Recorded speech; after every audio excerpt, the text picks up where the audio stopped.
Hello everyone, welcome to education rise.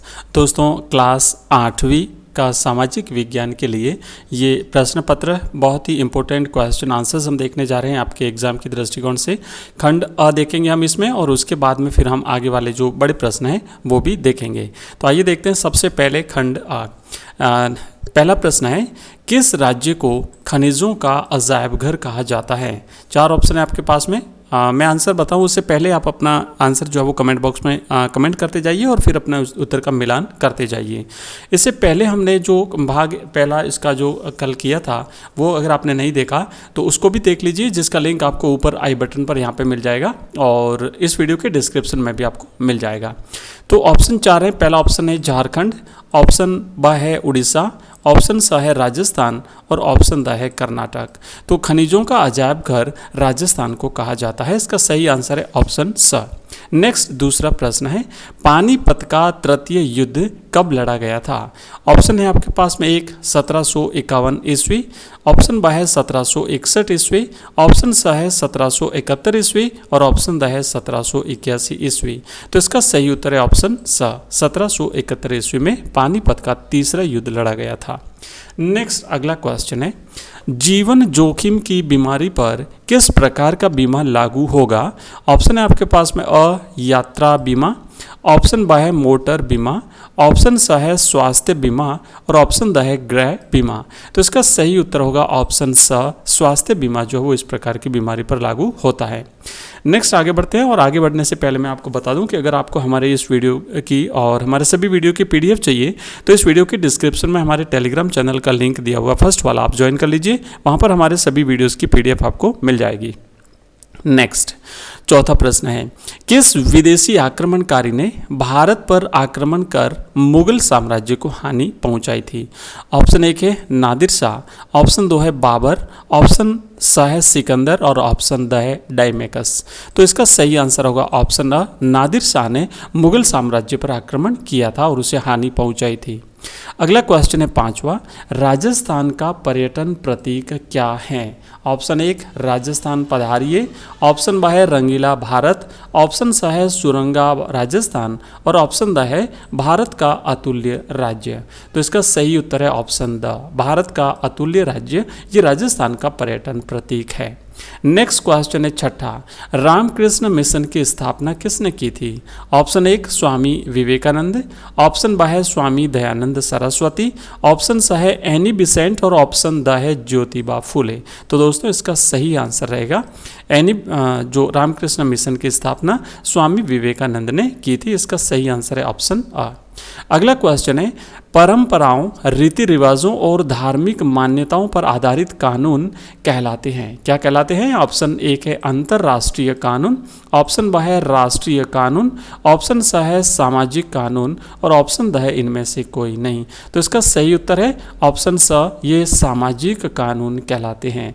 परंपराओं, रीति रिवाजों और धार्मिक मान्यताओं पर जो आधारित कानून है ये सामाजिक कानून कहलाते हैं।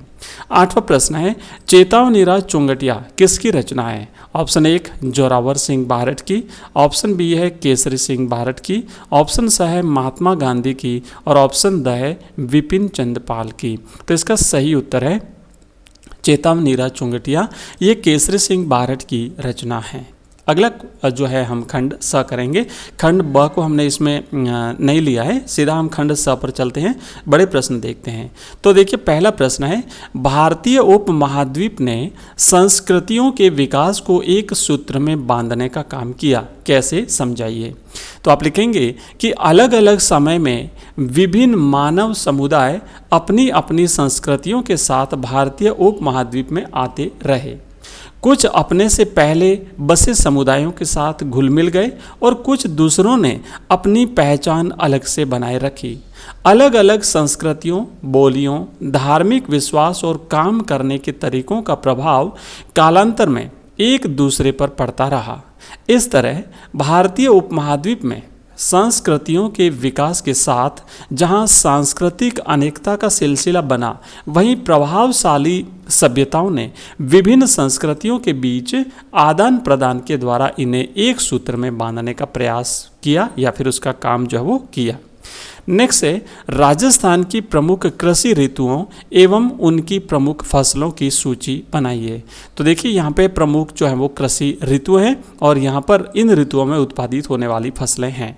पहला है खरीफ फसलें या फिर वर्षा ऋतु में जो बोई जाने वाली फसलें होती हैं उन्हें खरीफ की फसलें कहते हैं।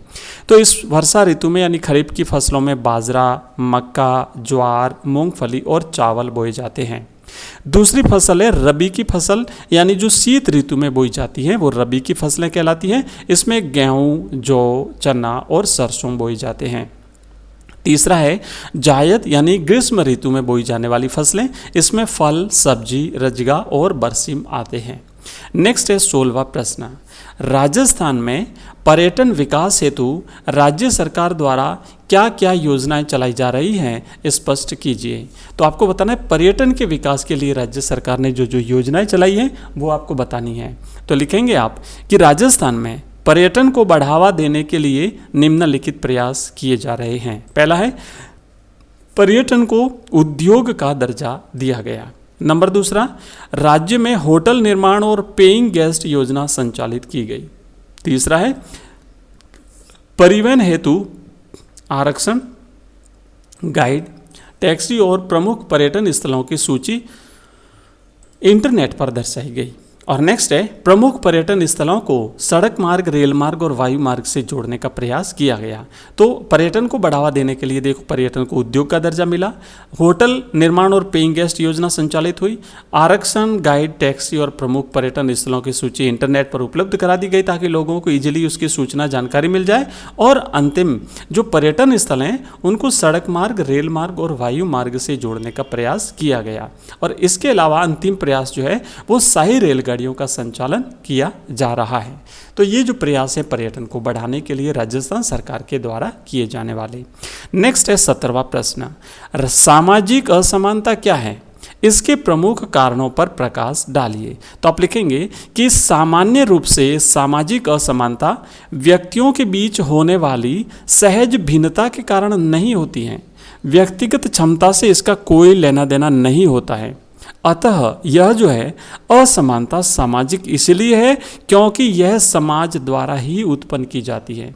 बच्चे अपने माता पिता की जो सामाजिक परिस्थिति होती है उसी को पाते हैं। समाज में जो अधिकार संपन्न होते हैं वे दूसरों को अयोग्य घोषित करते हुए अवसरों से वंचित करते रहते हैं। इस प्रकार सामाजिक असमानता पीढ़ी दर पीढ़ी कायम रहती है। यद्यपि आर्थिक और सामाजिक असमानताओं में एक मजबूत संबंध होता है, समाज में निचले क्रम में मौजूदा वर्ग ही सबसे गरीब होते हैं। तथापि सामाजिक असमानता आर्थिक नहीं है, यह एक सामाजिक बहिष्कार है। और नेक्स्ट प्रश्न है 18वां, भारत में संसदीय शासन प्रणाली को समझाइए। तो संसदीय शासन प्रणाली के बारे में आपको बताना है। भारत में लिखेंगे कि भारतीय संविधान के द्वारा भारत में संसदीय शासन प्रणाली को अपनाया गया है। अब देखिए इसमें होता क्या है कि जिसमें कार्यपालिका विधायिका के प्रति उत्तरदायी रहती है। इस व्यवस्था में राष्ट्रपति संवैधानिक अध्यक्ष होता है और शासन की वास्तविक शक्तियां मंत्रिपरिषद में निहित होती हैं। स्वतंत्र न्यायपालिका का संसदीय शासन व्यवस्था में विशेष महत्व है क्योंकि न्यायपालिका के स्वतंत्र और निष्पक्ष न होने पर लोगों का शोषण हो सकता है। इस व्यवस्था के पीछे मंशा यह है कि जनता को न्याय सही तरीके से मिल सके और उनके अधिकारों की रक्षा भली भांति हो सके तथा संविधान के अनुसार ही सभी व्यवस्थाएं चलती रहे। ठीक है, तो यह है संसदीय शासन प्रणाली। नेक्स्ट है 19वां प्रश्न, आज़ादी के पश्चात विस्थापितों को बसाने में क्या कठिनाइयाँ आई। तो लिखेंगे स्वतंत्रता के पश्चात स्वतंत्र भारत में विस्थापित है ना, विस्थापित जो लोग थे उनको बसाना। तो स्वतंत्र भारत की सबसे बड़ी चुनौती थी विस्थापितों को फिर से बसाना। प्रारंभ में विस्थापितों को स्कूलों और कॉलेजों में रखा गया। फिर अजमेर, कच्छ, गांधीधाम, आदिपुर, कल्याण, दिल्ली, करनाल, दंडकारण्य आदि स्थानों पर विस्थापितों के लिए कैंप लगाए गए। शाम के समय चलने वाले स्कूल और कॉलेज खोले गए तथा नए तकनीकी शिक्षा संस्थान स्थापित किए गए ताकि विस्थापित लोग ऐसे हुनर सीख सकें जिनकी उनके नए निवास स्थानों पर जरूरत थी। उन्हें खेती करने के लिए खाली पड़ी हुई जमीनें भी दी गई। और अंतिम प्रश्न है, मालगुजारी से क्या आशा है, तत्कालीन समय में इसके औचित्य पर प्रकाश डालिए। आप लिखेंगे कि मालगुजारी भारतीय किसानों के शोषण का दूसरा तरीका था, अर्थात वह अंग्रेजों द्वारा भारतीय किसानों को मनमानी वसूली के नाम पर लूटने का सीधा तरीका था। समझिए आप कि मालगुजारी जो है ये किसानों का शोषण करने का अंग्रेजों का एक तरीका था। तत्कालीन समय में मालगुजारी का भारतीयों पर निम्न प्रभाव पड़ा। पहला तो ये था कि किसान अत्यधिक शोषित होते गए और उनकी दशा खराब होती गई, कि सबसे ज़्यादा प्रभावित हुए किसान, उसकी इनकी जो स्थिति थी वो धीरे धीरे और ज़्यादा खराब होती गई। दूसरा है कि किसानों ने खेती करना बंद कर दिया, और तीसरा है किसानों के जो खेत थे वो उजड़ गए और खेतों के अधिकांश हिस्से बंजर हो गए। तो ये हमने एक महत्वपूर्ण क्वेश्चन आंसर्स की सीरीज जो चलाई है आपके सामाजिक विज्ञान के प्रश्न पत्र के लिए। इसमें ये आज दूसरा वीडियो था और इसी तरीके से आपको रोज़ नेक्स्ट जो है वो वीडियोस मिलते रहेंगे। आप नए हैं तो चैनल को सब्सक्राइब करिए और अपने मित्रों के साथ इसे शेयर करिए। थैंक यू, धन्यवाद।